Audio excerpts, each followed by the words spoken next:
Hello guys, it's Ryan Karibe back here with more videos. So in our countdown, we've seen many maritime disasters that have happened. But many maritime disasters happened outside the realm of wars. All ships, including those of military, are also vulnerable to problems from weather conditions, faulty design, or even human error. Some of the disasters below occurred in periods of conflict, although their losses were unrelated to any military action. In this final video, we will look at the final 40 deadliest disasters in the peacetime. We will look from a Brazilian ship sinking in the Amazon River to a very known ocean liner that sinks due to an iceberg, to a Filipino ship sinking by a collision. In this video, you will really enjoy it. So, let us begin with our countdown at number 39, the sinking of the... This is the sinking of the Cabral Santos. So, what was the Cabral Santos? The Cabral Santos, as you can see in the images as I have put there, the Cabral Santos was a ferry which operated on the Amazon River. On Saturday, September 19th, 1981, it was making its weekly trip between Santarém and Manaus when it sank in Óbidos harbor. The boat was overcrowded and it is assumed that over 300 people died in the disaster, with hundreds of bodies and body parts never identified. 500 people are estimated to have been on board. So only 176 had survived, as reported by the captain Elio Parheris that day. Later in 2014, British angler Jeremy Wade went to Óbidos to investigate the role that local fish species may have played in the loss of life in that disaster. After investigating numerous possibilities, including bottles, which are commonly known there as river dolphins, caimans, and piranha, Wade concluded that the culprits were likely hordes of pariaba and red-tailed Coda rosa catfish drawn by charm from nearby fish processing operations, probably joined by black piranha and other small carnivorous fish.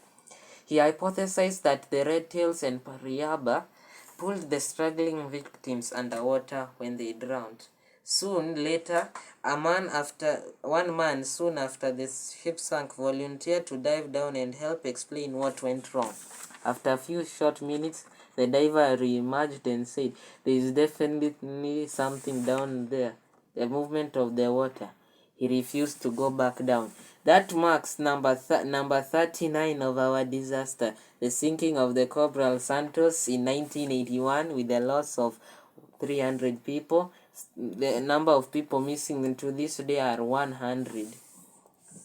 She belonged to Brazil, sank in 1981, 300 people are lost, estimated to have been lost.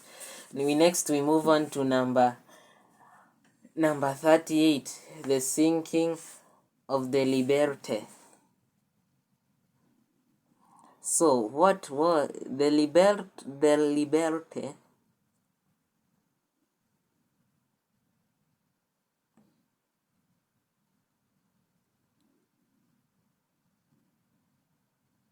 Let me just bring it.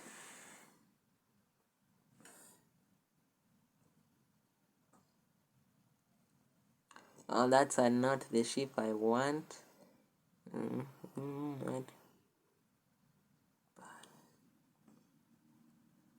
already spoiling it.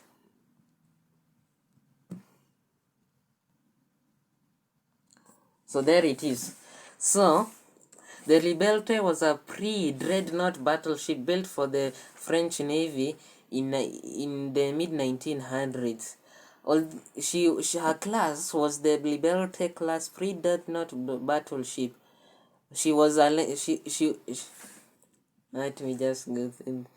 Her that Liberté carried a main battery of four 305mm guns like the Republic, but mounted 10 194mm guns for secondary armament. Let's move on to a final sinking.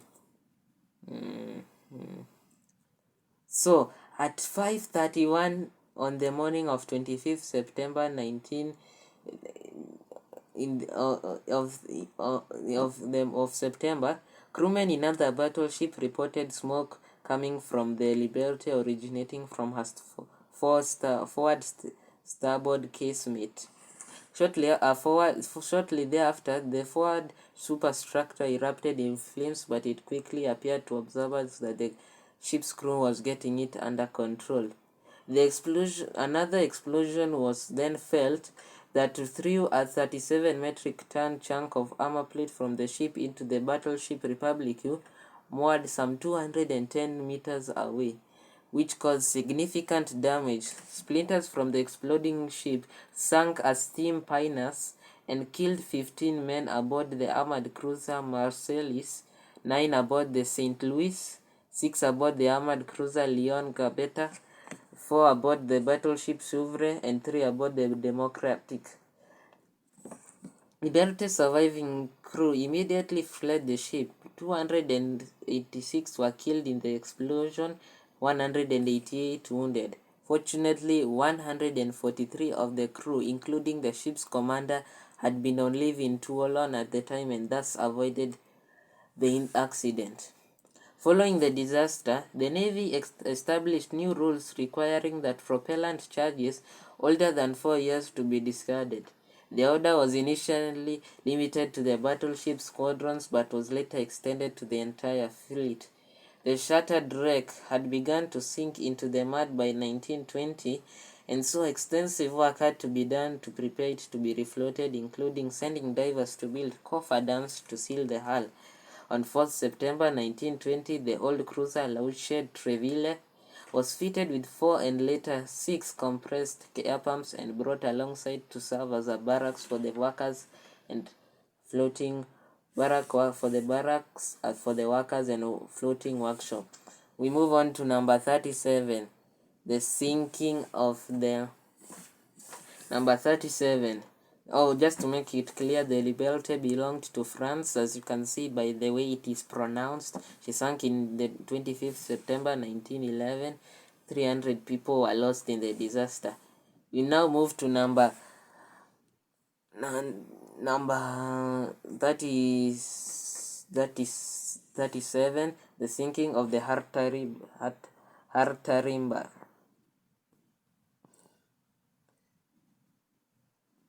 Let me just bring it well. You know we need pictures to illustrate. And let me just add.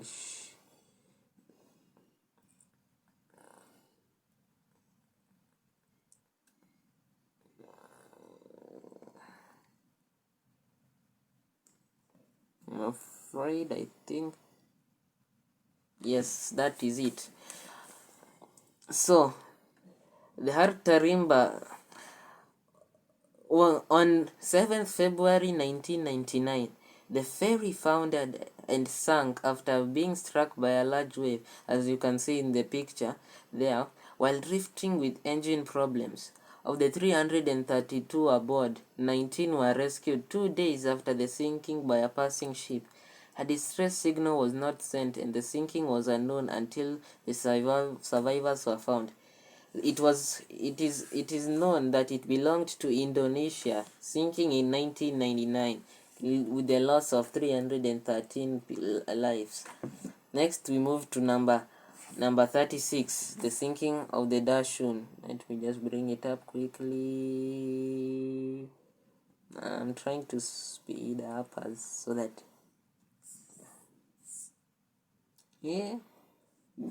maybe I should use the initial shape a lot. Okay,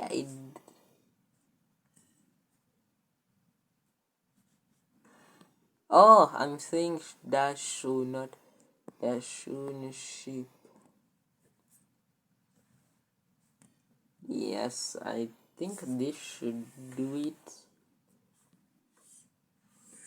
Yeah, where is it? Where is it?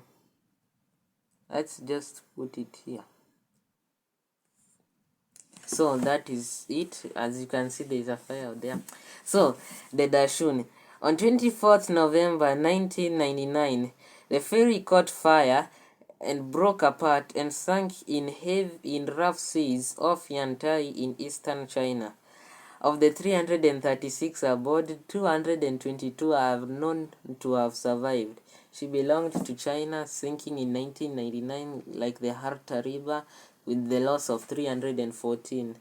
Next, we move on to the next ship, the sinking of the SS Principessa Malfaida, making it. So the sinking, we've looked at the Sobra Santo at 39, Liberty at 38, Haltariba at number 37, Dashun at number 36. The Principessa Malfaida will cross at number 35.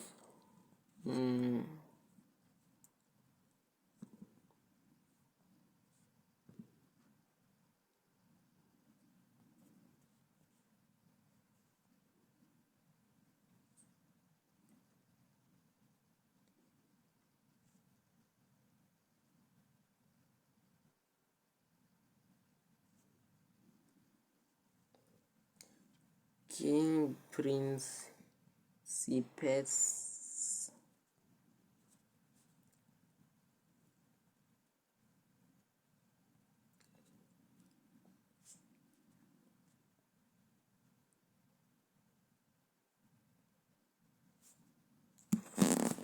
There we go. So, the Princess Malfalda. Oh, sorry, not the Malfaida. She was an Italian transatlantic ocean liner built for the Navigazione General Italian Company. Named after Princess Malfalda of Savoy, second daughter of King Victor Emmanuel, the ship was completed and entered the NGI's South American service between Girona and Buenos Aires in 1909. A sister ship, the SS Principessa Yolanda, had sunk immediately upon launching in 1907. Why do these things sound like they... wait. But let us continue. Maybe I'm thinking. So, on 11th October 1927, she sailed from Buenos Aires for Buenos Aires from Genoa with immediate stops from Barcelona, Dakar, Rio de Janeiro, Santos, Montevideo. The ship was under the command of Captain Simon Giuli with 971 passengers and 281 crew on board. By 23rd October, Malfalda had developed a small but noticeable list to port. Passengers who had received few explanations for the previous breakdown now began to worry that the ship was taking on water. At around 5:15 hours or 5:15 p.m. on 25th October 1927, the ship was rocked by several strong shudders. The passengers initially assured that it was due to the loss of a propeller and the situation was not dangerous. However, on the bridge, the engineer reported that the starboard propeller shaft had indeed fractured. Wait, these ones we've seen. Let me just correct something here then. I am so sorry, guys. I put you in the wrong place. We were actually going back in time. I'm supposed to start at another part. I'm supposed to start at a very. I'll start. We left at the Grand Camp. I remember. I'm so sorry. So sorry, guys. Let me just begin. The ship that is. Oh, wait, we passed the Grand Camp. Oh, we are supposed to start at the. Which. The HMS Bulwark. Let me. So sorry, guys. I didn't know. I think I'm going back. HMS Bulwark. Sorry, guys. Sorry. I hope you can forgive me.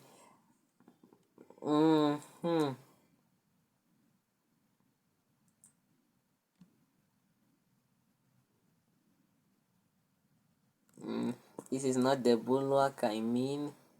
Let me just bring 1914. Yes, now that is what I want. So, the HMS Bulwark. So that means we only have a few ships here left. Okay, let me just do this.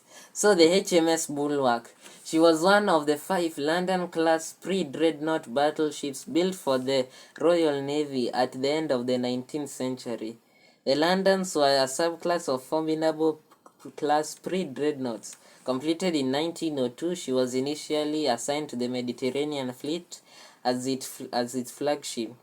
The ship then served with the Channel and Home fleets from 1907 to 1910, usually as a flagship. From 1910 to 1914, she was in reserve for the Home fleet. Unfortunately, we must talk of her last and final journey. Also, the Bulwark. Ooh, guys, let me. There's one I know we didn't look. The Redinga. So, hi guys, we are taking you bad places. You should I should even be the ones to be doing.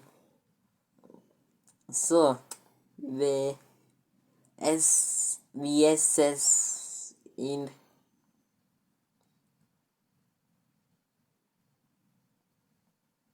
Indica.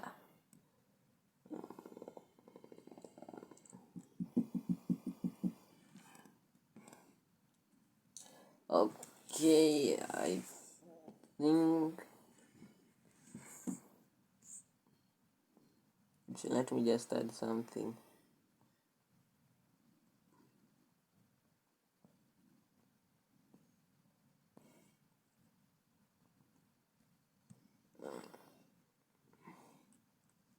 Yes. Okay, there it is. So the SS Indigirka was an American-built steamship that served in the Soviet Gulag system and transported prisoners. Launched in 1919 as the SS Lake Galva, it served under the names Ripon, Walseth, and Commercial Quaker between 1920 and 1938. When it was renamed Indigirka on its final voyage in 1939, over 700 prisoners perished. But let's dig deep into the disaster. So on 8th December, the ship left Magadan to return to Vladivostok under Captain Nikolai Lavriche Lapin. It contained 39 crew, 249 fishermen and families, 50 prisoners under guard, and 85 prisoners with technical skills who had been released to work for the war effort. On 13th December 1939 at 2:20 a.m., the ship ran aground in a blizzard off the Japanese coast near Sarufut while trying to enter the Lapirus Strait.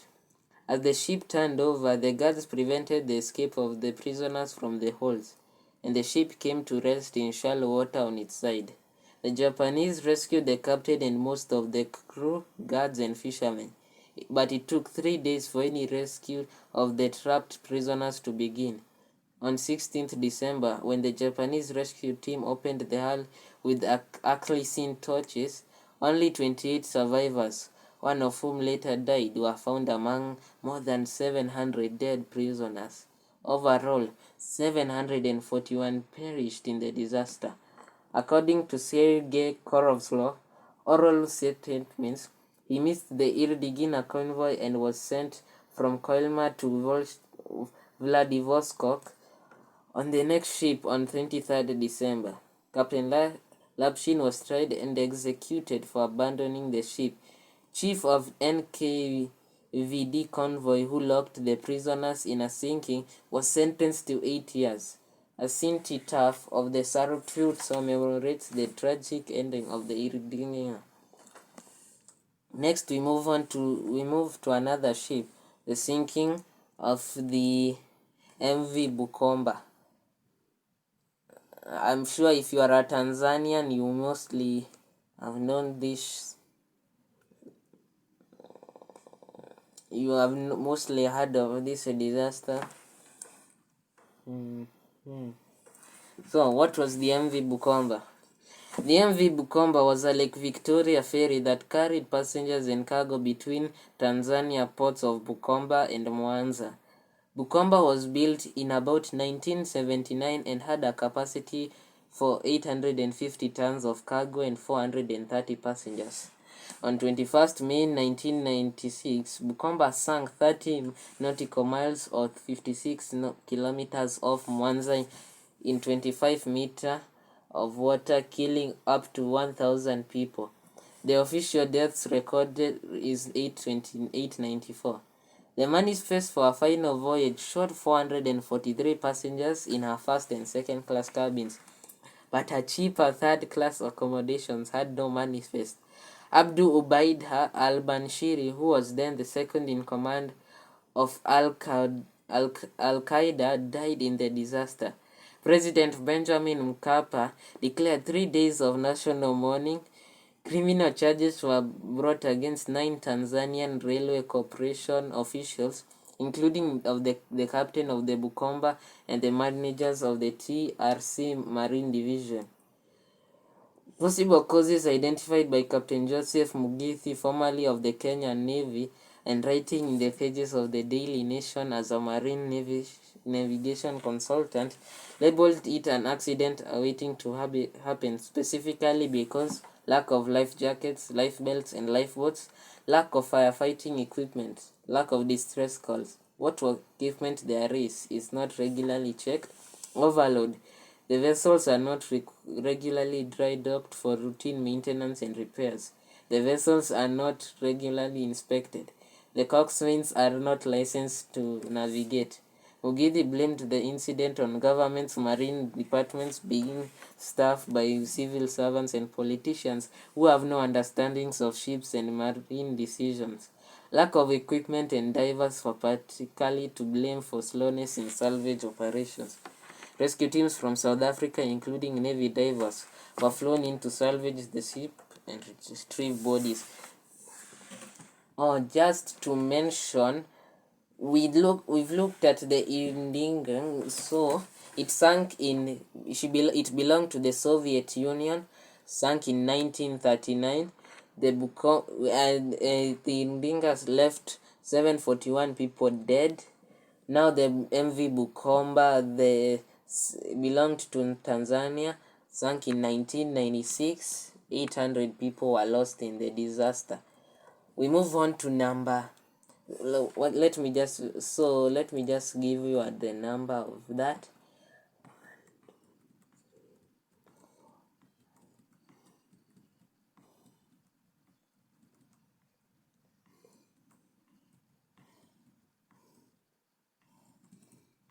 So the sinking of the SS Irdigina is the 15th deadliest disaster in the peacetime, and the Bukomba at number 14.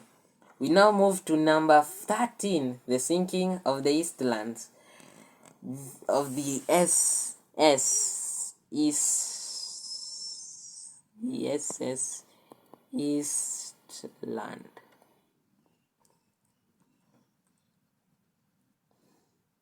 There we go. The SS Eastland was a passenger ship based in Chicago and used for tours. On 24th July 1915, the ship rolled over onto its side while tied to a dock in the Chicago River. 844 passengers and crew were killed in what was the largest loss of life from a single shipwreck on the Great Lakes. After the disaster, the Eastland was salvaged, sold to the United States Navy. After restorations and modifications, Eastland was designated a gunboat and renamed the USS Wilmette. She was used primarily as a training vessel on the Great Lakes and was scrapped after World War II. Let us look deeply into the disaster bit. Okay, on the morning of 24th July, passengers began boarding Eastland on the south bank of the Chicago River between Clark and Lausare Streets about 6:30 a.m. and by 7:10 a.m. the ship had reached a capacity of 2,572 passengers. The ship was packed with many passengers standing on the open upper decks and she then began to list slightly to the port side away from the wharf. The crew attempted to stabilize the ship by admitting water into the ballast tanks, but to little avail. The Eastland lurched sharply to port and then rolled completely onto her port side, coming to rest on the river bottom, which was only 20 feet below the surface. Barely half the vessel was submerged. Many other passengers had already moved below decks on this relatively cool and damp morning. The boat 844 passengers and 4 crew members were killed in the disaster. Many of the passengers on the Eastland were immigrants, with large numbers from present-day Czech Republic, Poland, Norway, Germany, Ireland, Sweden, Denmark, Italy, Hungary, and Austria. In the aftermath, the Western Electric Company provided $100,000 to relief and recovery efforts of family members of the victims. We move now to number 12, the sinking of the MS Estonia. One of the greatest loss of life I've heard this story, and truly it's very sad. Okay, so she was a cruise. The MS Estonia. Oh, I wrote MV when it is MS. So, the MS Estonia was a cruise ship built in 1980 for the Finnish company Rederi Absali by Meyer Werft in Pobag, West Germany. She was employed on ferry routes between Finland and Sweden by various companies, first the Viking Line, then F. Johnson, until 1993, when she was sold to Nordstolin for use on Estline Taklin Stockholm route. The ship sinking on 28 September 1994 in the Baltic Sea between Sweden, Finland, and Estonia was one of the worst peacetime maritime disasters of the 20th century, claiming 852 lives. As you see, one of the worst. They say even the size comparison between the Estonia and the A380, she is much larger in size. You should see. So, the Estonia sank on Wednesday, 28 September 1994 between 12:50 a.m. and 1:50 a.m. as the ship was crossing the Baltic Sea. The official report concluded that the bow door had separated from the vessel, pulling the ramp ajar. The ship was already listing because of poor cargo distribution, and the list increased rapidly, flooding the decks and cabins. Shortly, power failed altogether, inhibiting search and rescue, and a full-scale emergency was not declared for 90 minutes. Of the 989 on board, 138 were rescued. The report criticized primarily the ship's construction as well as passive altitude on the crew. Failing to notice that water was entering the vehicle deck, delaying the alarm, and providing minimal guidance from the bridge, the sinking was one of the worst maritime disasters of the 20th century. It is one of the deadliest peacetime sinkings of a European ship, after the RMS Titanic and the RMS Empress of Ireland, and the deadliest peacetime shipwreck to have occurred in European waters, with 852 lives lost. There is a memorial for the event in Tallinn. So we are getting close. I hope you people are asking, have we looked at, I know you people are asking, why have we not looked at the Titanic? It is coming. We are very close to it. We are very, very close. I am even seeing it. I am bringing it as a surprise. And then you will get to see number one. Which is number one? Let's continue seeing. Number 12. Oh, just the Estonia belonged to Estonia, sunk in 1994, 852 lost. The Eastlands belonged to the United States, sunk in 1915, 845 people lost. Next, number 12, the sinking of the 1927 Japanese ship Wusung. On 16 September 1927, 900 Japanese workers died when the steamship bound for Kamchatka sank off Kuril Islands. 900 people were lost. You see, we are now, after making it the 12th deadliest disaster of the in peacetime. Next, we move on to the sinking in 1921 of the Singaporean ship. We got a problem here. Just a moment. Of the sinking of the SS Hong Mong. The SS Hong Mong. So, the SS Hong Mo was a passenger ship that was wrecked on the White Rocks of Lamok Island, Swator, on 3rd March 1921. She was sailing from Hong Kong on 22nd March 1921, bound for Stowe under the command of Henry William Holmes. On the morning of 3rd March, the ship anchored off Bill Islands and signaled for a pilot to take her in. When the pilot arrived, he informed the master that the ship's draught was too great to cross the bar, so the ship sent a course for Amoy. About 2 hours later, at 7:20 p.m. in rough seas and poor visibility, the ship struck the northwest point of the White Rocks. Weather deteriorated, making it impossible to launch any lifeboats. And at 3 a.m. on 4th March, the ship broke into two. Several ships passed within sight of the Hong Mo, but having lost electric power, she was unable to signal them. Finally, at 9 a.m., SS Shanghai approached Hong Mo and attempted to launch her boats. This failed, but the ship stood by until the afternoon of 5th March, rescuing several passengers and crew who had abandoned ships and attempted to swim for safety. Many drowned in the process, including the master. British consul in Swato informed the senior naval officer at Hong Mo, who broadcasted a radio message requesting ships to come to Hong Mo's assistance. The Acacia-class sloop HMS Foxglove responded, arriving at Swaho 10:30 p.m. but was unable to locate the wreck in the darkness. At dawn the next morning, the C-class cruiser HMS Carlisle arrived, and together the two ships rescued more survivors from the wreck. Running short of fuel, Foxglove sailed for Hong Kong at 5 p.m. with 48 survivors aboard, while Carlisle continued to work throughout the night using searchlights and into the next day.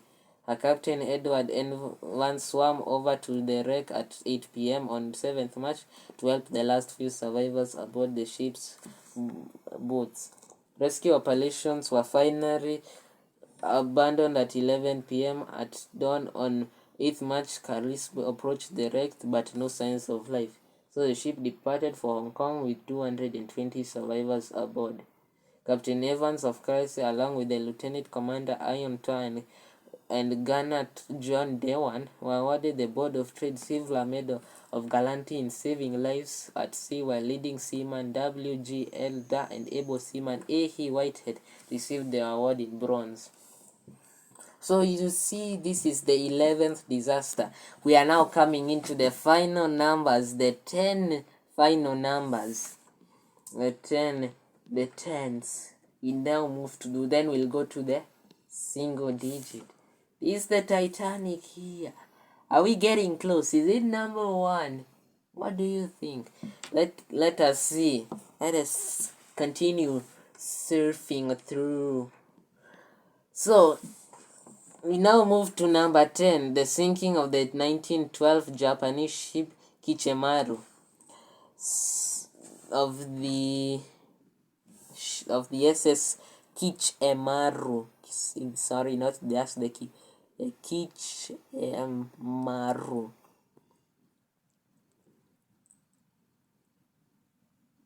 Yes, there it is.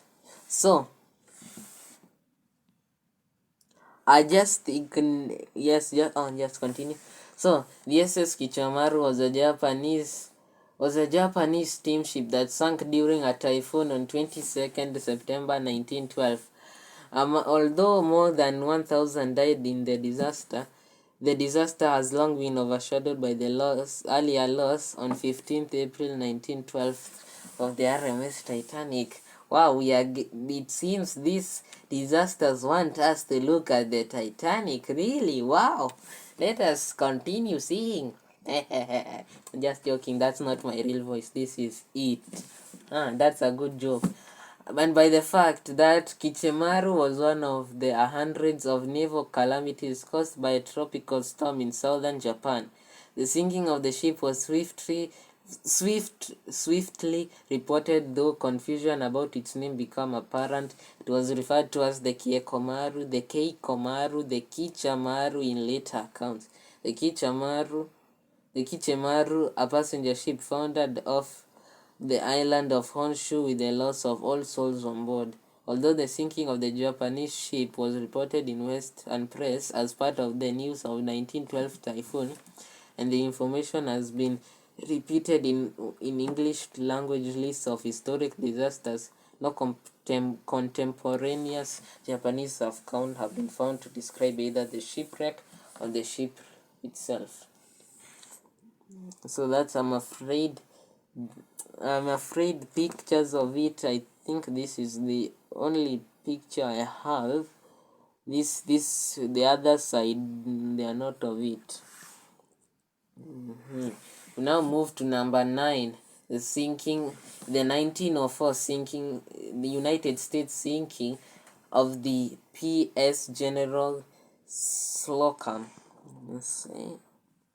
This is not the P.S. General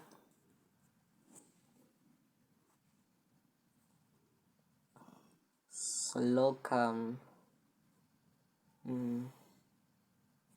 Yes, there it is. So she was a side wheel passenger. The P.S. General Slocum was a side wheel passenger steamboat built in Brooklyn, New York in 1891. During her service history, she was involved in a number of mishaps, including multiple groundings and collisions. But sadly, in 1904, she underwent a major disaster. What happened? So on June 15th, 1904, General Slocum caught fire and sank in the East River of New York City. At the time of the... Just a minute. So, the P.S. General Slocum. So, we were looking at... So, at the time of the accident, she was on a chartered run carrying members of St. Mark's Evangelical Lutheran Church, including German Americans from Little Germany, Manhattan, to a church picnic. An estimated 1,021 of the 1,342 people on board died. The General Slocum disaster was the New York area's deadliest disaster until the September 11th attacks in 2001. It is the worst maritime disaster in the ship's history and of the 20th century until the Titanic surpassed it a few years later in the second worst maritime disaster of the United States waterways after the explosion and sinking of the steamboat Sultana, which we had looked previously. The events surrounding this General Slocum's fire have been explored in a number of books and plays and movies, which you can look at your own time. This makes it the 9th deadliest disaster. They want us to go to the sinking of the Titanic. This one also may take us. Let us see. So the General Slocum killed 1,029 people on board belonging to the United States, sinking in 1904. We looked at the Kichemaru of Japanese, 1,000 and above people died. Hongmo, 1,000. Wusung, 900, and the Estonia, 852. We'll go back to those later as we will also feature small videos. Next, we move on to the sinking of a very famous ship known by many Canadians.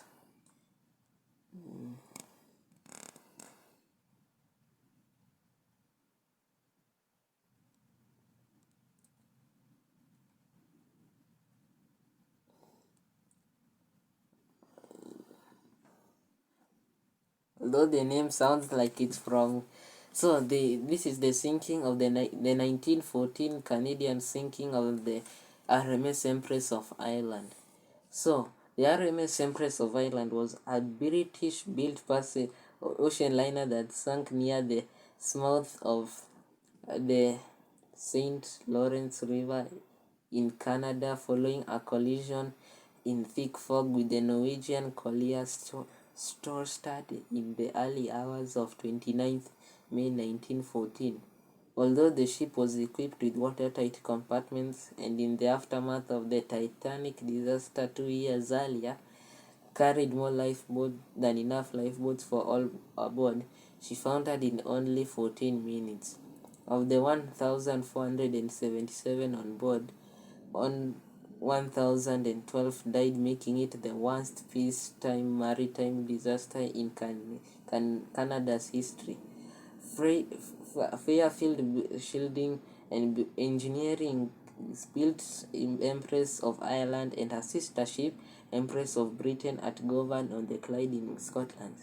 The liners were commissioned by Canadian Pacific Steamers, or CPR, for the North Atlantic route between Liverpool and Quebec. The wreck of the Empress of Ireland now lies in 40 meters of water, making it accessible to advanced divers. Many artifacts from the wreck have been received, some of which are on display in the Empress of Ireland Pavilion at the Site Historique Maritime de la Pontier Orque in Rimouski, Quebec, and at the Canadian Museum of Immigration at Pier 21 in Halifax, Nova Scotia. Also, you can check some of the artifacts are shown in a video of another YouTuber, Ocean Liner Designs, as I had mentioned in the other video, making it the 8th disaster on our list. We are closing in on the Titanic. Actually, it's just up here. So we now move to number 7, the sinking of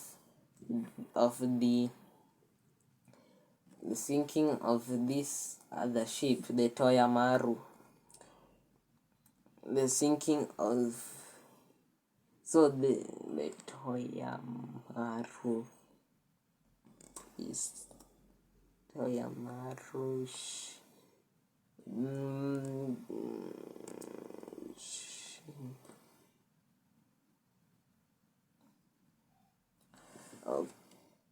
Yes, the Toyamaru.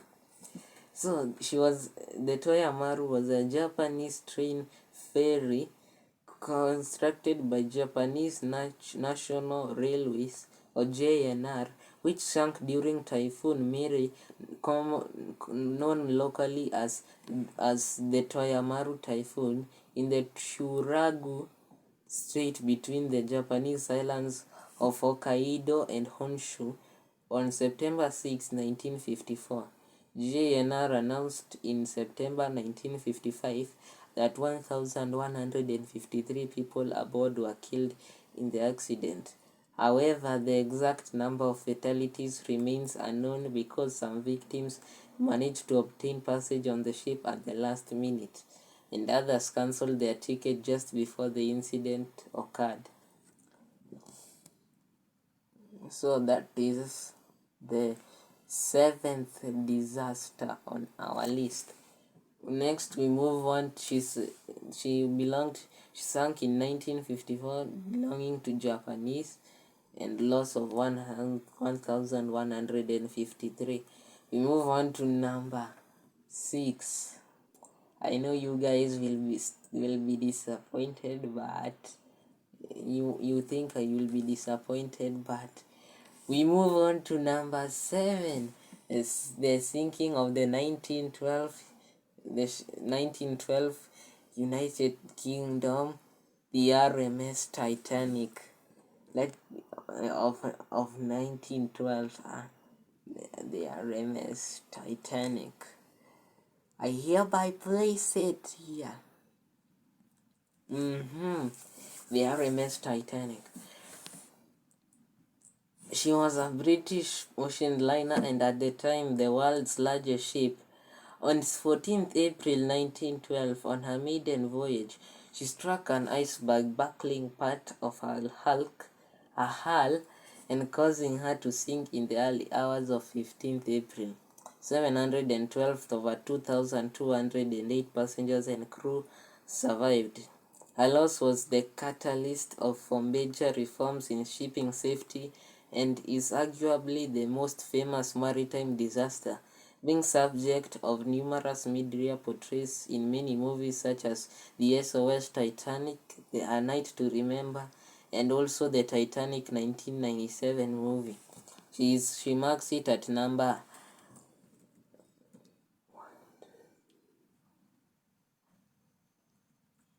she's number 5 actually, the 5th deadliest disaster, with a loss of 1,496 people. They say it is 1,500, but correct figure is 1,496 people died, not 1,500. Remember that. And that is it. That is number 5. We now move to number 4. The sinking of the ferry Neptune. The 1993 Haiti sinking of the ferry Neptune 15. The ferry Neptune, not much on it. Let me just bring up the pictures if it enables. The ferry Neptune. Haiti.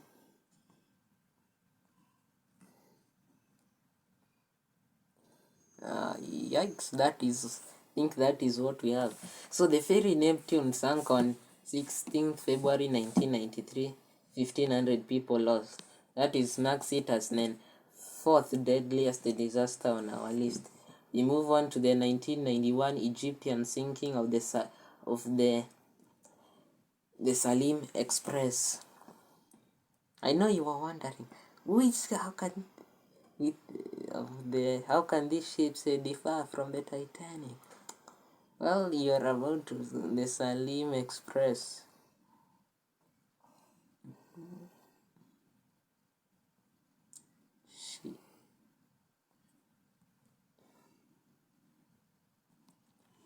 Okay, so what is the Salim Express?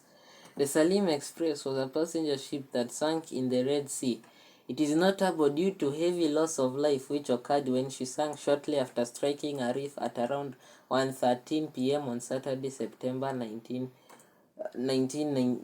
14th, 1991.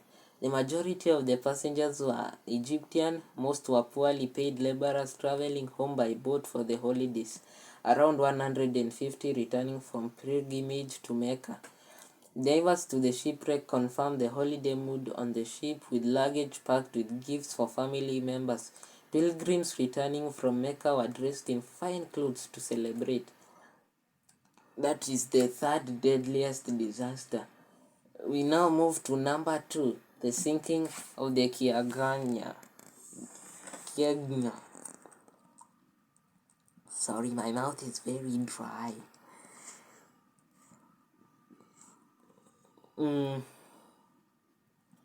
Yes. SS Kirganya. Yes, those are the people. So, the SS Kirganya. I think, yes, that is it. The SS Kirganya. So, on December 4th, 1948, while bound for Ningpo with thousands of the refugees of the Chinese Civil War on board, mostly women and children, a mysterious explosion rocked the ship. Her stern was destroyed and she sank within minutes. The cause of the explosion has never been determined to this day, but it is believed to have been caused by a mine. Only 700 people survived. Between 2,750 and 3,920 people were killed in the disaster, making it the second deadliest disaster on our list. We move on to number 1. After very long cruising through this, we move to number 1, the sinking of the sinking of the MV Don Pass. Sorry for that. The MV Don Pass.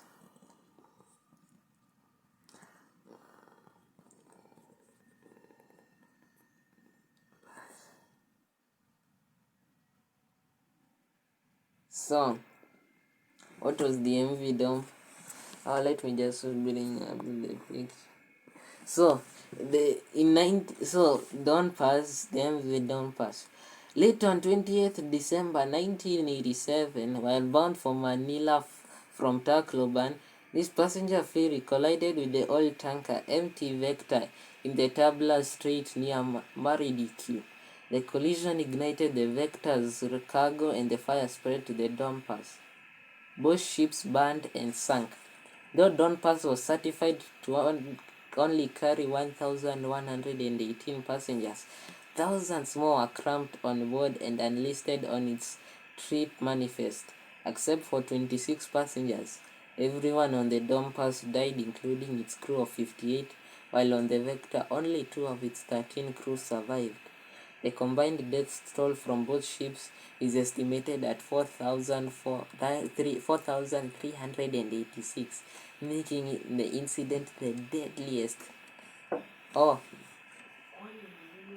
Making it the incident the deadliest peacetime maritime disasters in history. So, what have we learned? We have looked at various ships in our list. We have crossed. We had looked way back many weeks ago. We had looked many weeks ago at the sinking of. We had looked many weeks ago at the first sinking. We had looked at first the sinking of the Seacrest, the Thai ship. We had looked at that time. We went up through our list. We went all the way. We looked at battleships that sank due to fire. Some ships sank in weather conditions, typhoons, cyclones, faulty designs. So many. Human error also played a role in some of these disasters. So, what have we learned? Well, coming back to me here, we have looked at a good number of disasters here. I know the loss of life is very hard. To some of you who may be family members of victims who may have died, you may have lost. Maybe some you lost on a battleship, an ocean liner, a ferry, or even a small boat. I send my condolences to you. Anyways, we have looked at these fine ships.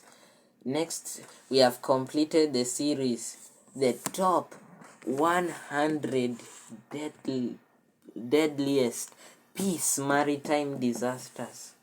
What is next?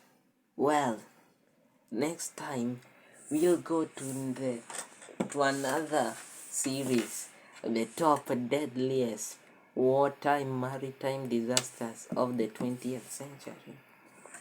We'll not go through all. We'll go through all wars, but we'll only look at the top 100. Anyways, if you just to before we go, let's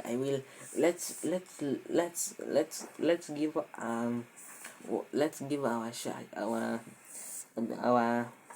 shout out to one of the countries that I will place on a shout out to a country, and it's large, and it's I think it's largest ship. Just a moment. Let us give a shout out to the country that we have chosen on our list. The country we have chosen is Canada. Canada is a country in North America having 10 provinces. It is well known to have vast mountains, various terrains, and even its economy is known to boom with large cities such as Toronto, Vancouver, Montreal, and others. In its maritime ways, it suffered with various disasters, such as the sinking of the Empress of Ireland, which we have just looked at. These disasters caused huge catastrophic deaths, but Canada has set itself to recover. In the following pictures, pictures and video, we will look at Canada's ways of enriching its ways in the maritime industry. In the following video, we will look at how Canada has played a role in the International Maritime Organization. So please watch and enjoy the video provided by one of its company executives. Thank you so much.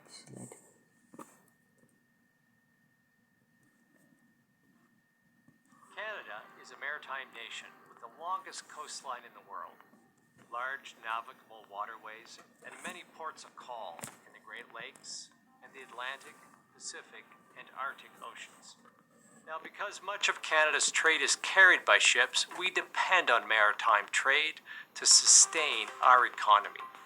We also understand the vital role the International Maritime Organization plays as the primary regulator of international shipping, and recognize the critical forum it provides to improve marine safety and security and to prevent pollution. En tant que membre de l'OMI depuis sa création en 1948, le Canada contribue fortement à un certain nombre d'enjeux de grande envergure. La prévention de la pollution, la protection des écosystèmes marins, l'égalité des sexes, l'avancement de la modernisation de l'OMI et les droits des navigateurs figurent parmi nos principales priorités. Le Canada soutient depuis longtemps l'Université maritime mondiale et finance la présidence canadienne pour la protection du milieu marin depuis 2006. The human element is of great importance to Canada, and we have worked hard, both at home and internationally, to ensure that the safety, health, and well-being of seafarers are protected at all times. Canada is also continuing to advance gender equality by working to remove barriers and promoting diversity domestically and internationally. L'avancement des travaux sur les questions environnementales demeure une priorité pour le Canada. C'est pourquoi nous nous sommes engagés à mettre en œuvre la stratégie initiale de l'OMI sur la réduction des émissions de gaz à effet de serre des navires, à réduire les émissions de carbone noir dans l'Arctique et à collaborer avec d'autres États membres pour faire avancer les travaux sur les salissures marines et la gestion des eaux de ballast. We have also implemented the Hazardous and Noxious Substance Protocol, continue to address the issue of ship source pollution, and are working to combat the effect of underwater noise on marine mammals. As an Arctic nation, Canada has played a leading role in the development of the Polar Code at the IMO, leveraging over 50 years of experience as a world leader in the oversight of Arctic shipping. We are also working to proactively address global maritime safety and security issues by participating in annual capacity building exercises in Eastern and Western Africa.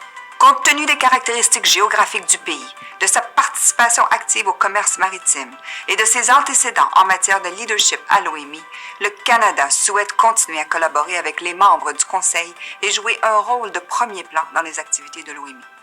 Thank you.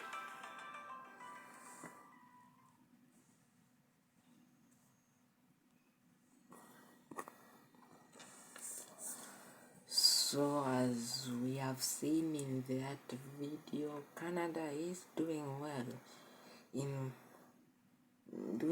the maritime industry. For our final shout out, we will feature one part in our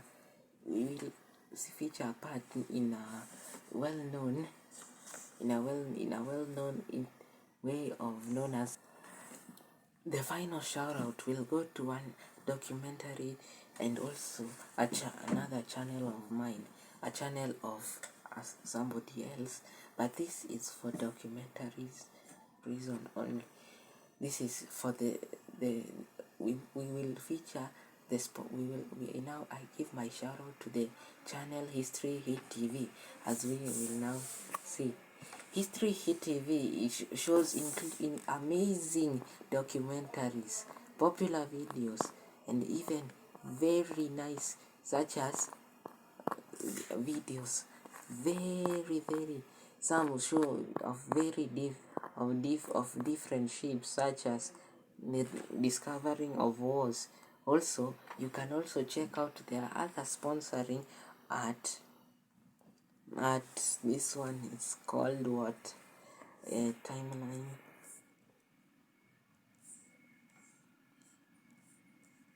Timeline documentary series. Timeline documentary series, also part of History Hit Network, provides other such as Forgotten Heroes of the Titanic disaster, the ancient Rome's of Greece. It shows very nice documentaries you can watch. Anyways, back to me. Anyway guys, thanks for watching this video. We'll continue on our the next series is top 100 deadliest wartime disasters of World War One. World War One, not wars. World War One. Then we look at World War Two and others. But I'm sure the next video will be posted later due to some issues going on here. But anyways, for the rest of the video, for the rest of the time we have, I will just do a quick swoop on by with the ships we have looked at. Yes, check this here.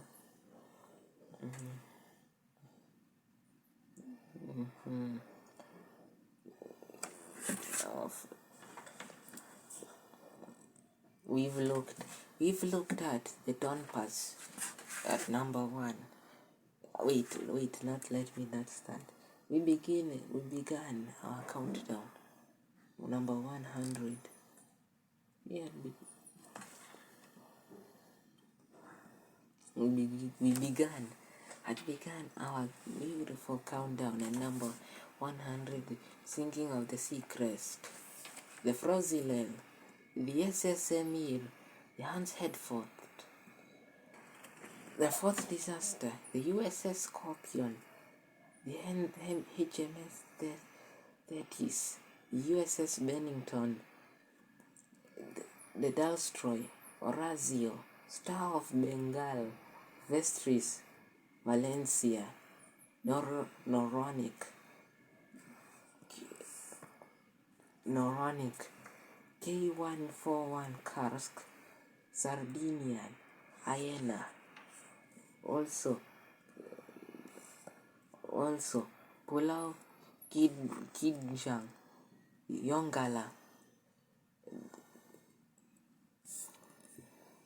the Hilda, the Berlin, the TSMS Laconia, USS Thresher, Voltron, Pamir, Princess Victoria, City of Rio de Janeiro, Kuru, Moro Castle, Moby Prince, Kibu City, Riga, Mogosoai, Kumbana, Larchmont, Princess of Airy Orient, Scandinavian Star, Shiun Maru, Southern Cross, USS Hobson, John Juan, Alexandra Suvrolov, Herald of Free Enterprise, Haisal, Lorai, Matushima, Warata, Aquinadab, Sovereign Com, Changjiyon, MV Christina, Herald Kion, Darai, Great Lakes of 1913, Gurita, Angamos, Likoni Feria, Uskudar,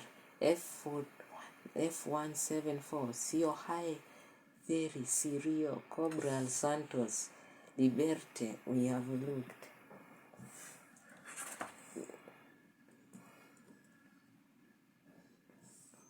Liberte, Hatari, Badashun, Principessa Malfalda, Nam Yong Ho, Princess Sophia, K.M. Bismas Raya 2, Donna Malyin, Admiral Nakimov. Also, he looked at the Principe de Austrias, Kahaya Bahari, Val Banerba, Shamia, SS Afrique, Tamponas 2, Grand Camp, Novioskik, Ramdas, Noj, HMS Bulwa, Kamota, Irdinka, Bukomba, Eastland, Estonia, Usung, fine, yeah, sorry for that, Usung, Hongmo, Kichemaru, Generous Clorcam, RMS, Empress of Ireland, Toya Maru, the RMS Titanic, Ferry Neptune, Salem Express, Kianga, and at finally number 1, Don't Napas, which is the deadliest disaster, which was one that made you cry a lot. I know I cried a lot at when reviewing this inside of me. Anyways, thanks for your time, guys. Leave a like and a comment, and even consider subscribing to the channel. Every little effort helps. Anyways, for the rest of your time, if you are at daytime, nighttime, morning, lunch, if you're having any dinner, you can include it in the comments. Thank you so much. Anyways, bye.